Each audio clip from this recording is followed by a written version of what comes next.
The Russia-Ukraine war marks the world's first widespread use of combat drones by both sides. Drones are now as ubiquitous as artillery shells. They're being used for surveillance, reconnaissance, attacking the enemy, and in some cases even attacking other drones. Now, from this war, we know there are essentially two technologies likely to dominate drone warfare. The first is the capability to overwhelm your adversary with massed drone attacks. And the second, the ability to shoot down enemy drones. China is closely observing these advances in drone warfare, and in fact, it's been field testing military drones throughout their 3-year border standoff with India. Now imagine drones operating in groups of hundreds or even thousands, networked with artificial intelligence and guided by onboard sensors. They are like swarms of explosive-laden killer bees. These are called drone swarms. Collective use of a number of drones.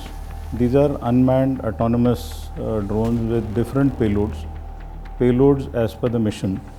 And collectively they are using a lot of technology, artificial intelligence, their interconnectivity, the ability to take decisions. So it's a very mission focused use of this latest technology and military hardware.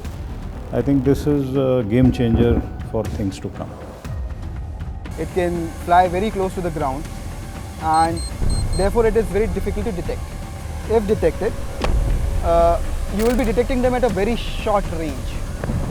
Basically, the enemy will have seconds or a few minutes to react, and that is what makes it very effective.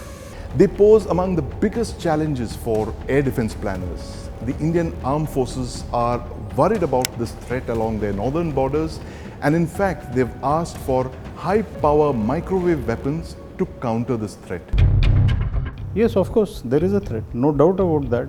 A single person like a police station is controlling a swarm of drones.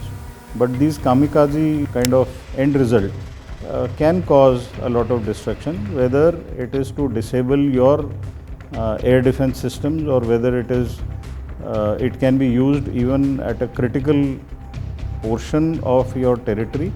These can be used in maritime warfare also. These can be used over ships. Your ship's air defense can be nullified.